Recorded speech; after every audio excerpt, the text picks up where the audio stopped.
Stranger Things Season 5. Review time. Now, before I get into this, I did a little experiment with Stranger Things because, honestly, I don't like TV shows. I fucking despise them. So, instead of watching 4 seasons, almost 50 hours worth of content to prep up for Season 5, I decided to do a little experiment.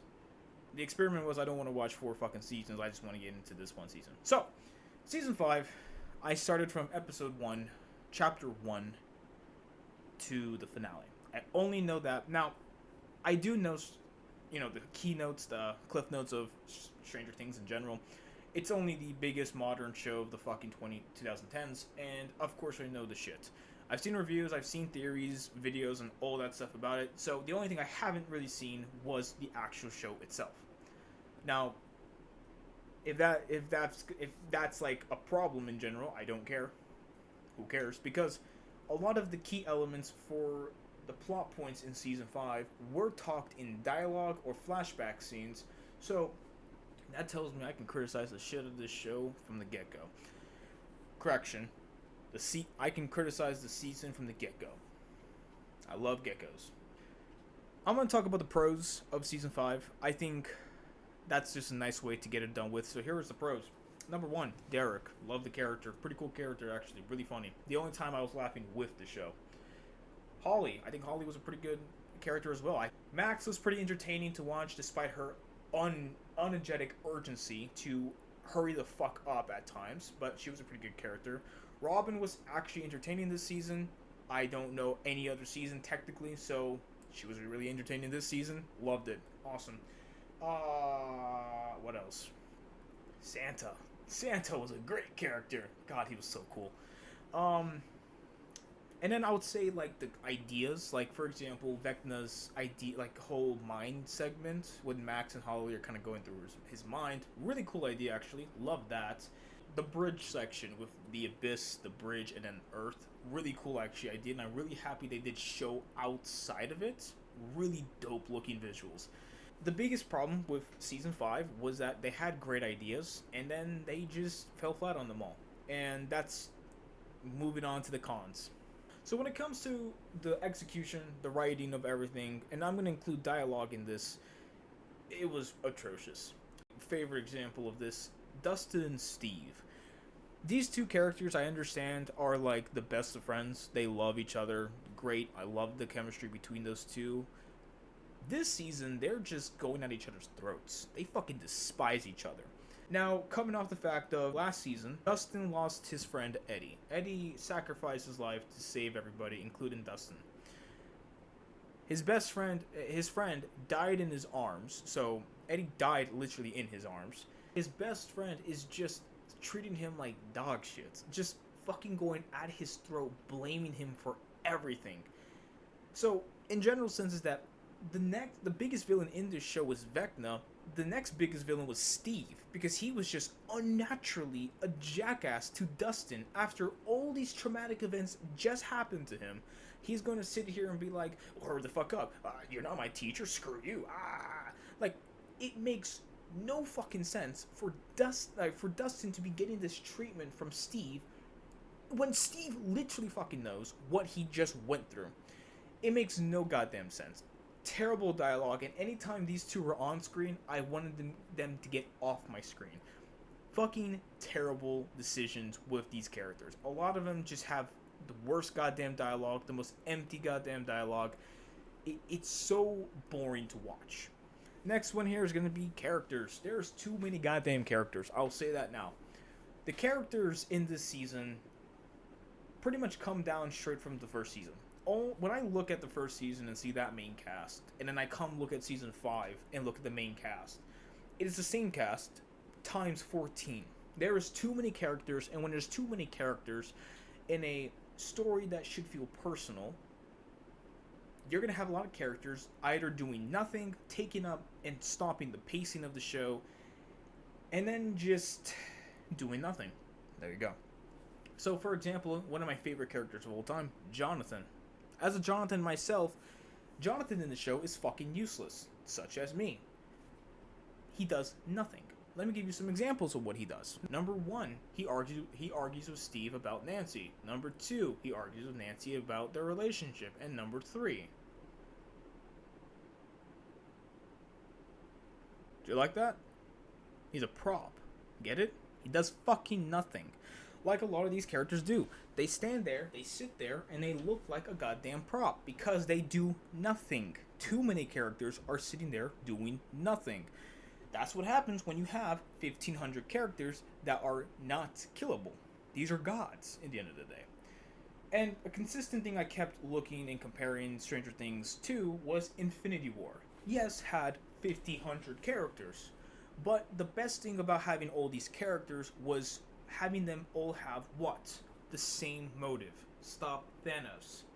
When you have Stranger Things here and have 1,500 characters that are main characters in the end of the day and have all plot lines to go somewhere, a lot of them either fall flat, a lot of them don't go anywhere, a lot of them just take up time and space and just ruin the pacing of the show. That's what happens when you build a fantasy TV show and don't kill anybody and don't do anything with these characters. You kind of just have characters arguing about shit that really doesn't matter to the overall scheme of the show, which is the world is going to fucking end. Why do I care about one guy stealing someone's girlfriend when they're just gonna break up in the end of the day? I don't know, you tell me. Stakes. You're gonna watch this show and still feel hungry. I don't know the actual reasoning why the Duffer Brothers are just giant pussies in just killing people. I don't know what the reason is. There's probably a contract Netflix made them say, like, you can't kill anyone that's likable or has been in this show more than 5 episodes. I don't know what the fuck the point is of not killing characters. Like, you can injure characters, but even injuries don't do anything to anybody. Because, like, for example, Lucas got slashed up, and he was up and about walking, fighting, doing whatever shit. So I'm confused. I don't get it. I really don't understand. VecGnome, the most powerful being, can control everything when it comes to, like, the Abyss or, like, the Dark Matters and shit, like Demogorgons, Vines, and all that shit. Almost like the entire Upside Down. And this guy can't kill some teenagers. And when you have threats and dread and the feeling of someone you like is going to die, that builds excitement for the show. And so when I'm seeing, like, Lucas or Robin about to get slashed up by a Demogorgon, I don't care, because I know for a fact the writers, the people literally on the other side of that camera, are like, I'm too scared to kill anybody. So, in general sense, is that characters, there's no stakes, there's no nothing, so there's no point of feeling invested with the show when it comes to characters. Which brings me to one of my most insane takes from the Duffer Brothers, which was there is no character in this show that has plot armor. So what I just have to say about that is that the Duffer Brothers should leave Netflix, or more or less leave fantasy, and start making some goddamn comedies, because that was good. No character in this show has plot armor. The biggest pile of dog shit I've ever heard in my life. There's 2 scenarios in this. I'll go ahead and give it to you. Number 1, no character has plot armor. Your villain's a bitch. Number 2, characters have plot armors. Your villain's a bitch. Either way, you guys made a terrible villain, and you guys are big fat fucking liars. Okay, great, let's move on. Overall, the season as a whole kind of just felt like a mess, but had moments of entertainment in there that makes it feel like a fun, mediocre mess. So I would give season 5, from episodes 1 to 7, a 4 out of 10 chicken burgers. Simple as that. Now, the finale. The finale, I single-handedly separated it because, well, first off, it was 2 hours, 8 minutes long. 128 minutes long. You know what you can do in a 128-minute runtime, right? I've seen some directors, I've seen some great movies that are 2 hours long. Beginning, middle, climax, fall, conclusion. In 2 hours, with a prologue of 7 hours long. This finale is 2 hours long. And did nothing. So, let's go ahead and do a breakdown. Here's my review on the finale. Number 1, Operation Beanstalk. Characters are going to go into the Upside Down to climb up this tower, go into the Abyss. Lucas, Mike, Will, Joyce, Robin, Nancy, Jonathan, Steve, and that's pretty much it. 8 characters are going to go up into the Abyss. Now, Their goal is to find Vecna, so they're gonna have to try to hurry the hell up and try to find his base on the Abyss. Now, in the Upside Down, you have Jim or Hopper, 11, 8, and Santa. Their goal is to kill Vecna in the mines. When I say that, because it's gonna fail, and that actually does not matter. Their goal is to free the kids, but their goal is to kill Vecna. These people in the Upside Down are gonna fail. 8 is gonna die. Wonderful, great. Then 11 is gonna have a heart-to-heart with Jim. It doesn't matter, who cares? 11 is now gonna go up to the Abyss, but at the time of them going up to the Abyss, while the Abyss was happening and all this shit was happening, Vecna's base, like a cool claw spider thing, goes and becomes a big ass spider. Now, and the reason why that happened is because Vecna got away from 11 and 8 in his mind, and then got the kids again to then do super villain shit and then make his base into a spider. Now, the spider thing goes and pretty cool. I'm like, oh, that's pretty cool, goddamn. Now, the 8 characters are actually going to go ahead and split up. So now Will and Joyce are kind of in the back here trying to get control of his powers. So they're actually out of it. So now there's 6 characters left. 6 characters are going to go ahead and fight this big-ass monster. It's like, oh. And what do these 6 characters have? Of course, they're going to have guns, they're going to have fire, and they're going to have a slingshot. Alright, we can't possibly fucking lose. Alright, so 5 minutes later, they fucking kill it. Wonderful. Now 11's going to come up, bop, bop, bop, bop, and go into there, and like Mario style, and fucking crash into the base and disconnect Vecna. Then they're going to do some fighting. They're going to do some of this. Some of...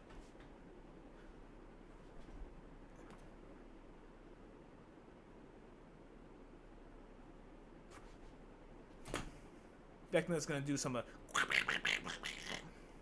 Groot style. He's going to be a Pokemon Gold.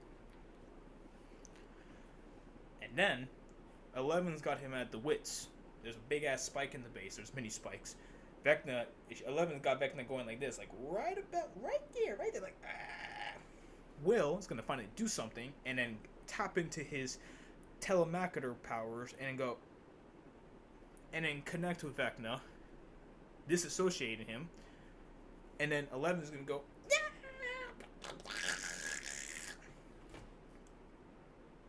Vecna's dead. Then everyone comes in together, saves the kids that were in these altars, getting pumped in with a meat tube by Vecna, and they're going to save them. But Vecna's not dead yet. He's going like, ugh, ugh, ugh.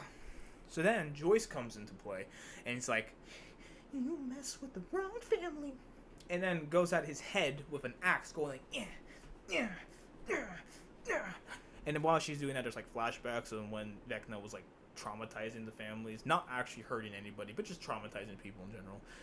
And then goes, his head comes off, rolls on the fucking floor, and okay, that's it, game over. We're not done yet though, because we still have like an hour left. So we come back. 11 kills herself, and she sacrifices herself, destroying the Upside Down, destroying the Abyss. Goodbye.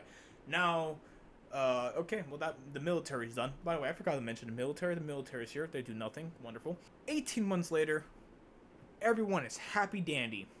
People are going to talk. They're going to graduate, the 4 main boys, and then they're going to fuck off home. At the same time, Joyce and Hopper are going to get married. They're going to do some talking. They're going to do some crying. Wonderful. Then the 4 other characters, Robin, Dandy, Michael, and Elizabeth, are going to fucking go to the place, and then they're going to drink some beer. They're going to do some talking. They're going to do some crying. They're going to do some talking. Then they're going to meet up at her house, her uncle's house in Philadelphia, or some fucking place of a P. And then we're going to go back to the D&D people with the 4 boys and Max. They all graduated. They're going to do some D&D. They're going to do some talking. They're going to win. They're going to do some crying. Then he's going to tell them that 11 is actually not dead, but then she is dead, but she isn't dead. She's in Norway. No clue, because the Duffer Brothers have no fucking clue what they're doing. And then they're going to do some more crying. They're going to go out for dinner with lasagna. And then we're going to be done.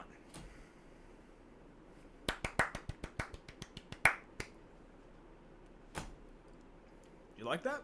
That 2-hour synopsis I just did was the review. The season ended that's it. We're done with Stranger Things. But they announced the fucking cinematic universe. Of course they fucking did. So now that's gonna happen. Wonderful. Overall, season 5 and the finale.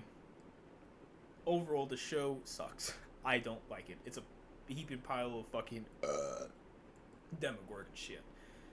It really isn't that good.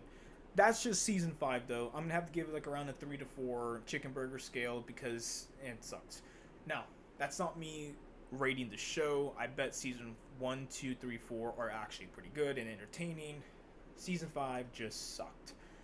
But despite me hating it and not liking it, I understand hate's a strong word, but for me not to like it, I really do hope there are people that do like it.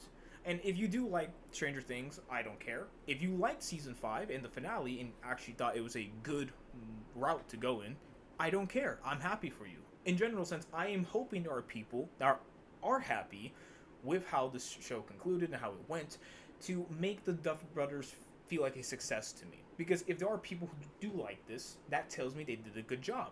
To some people. To me personally, I don't care. I didn't like it. I thought it was pretty bad. But anyway, that's all I have. So, good night.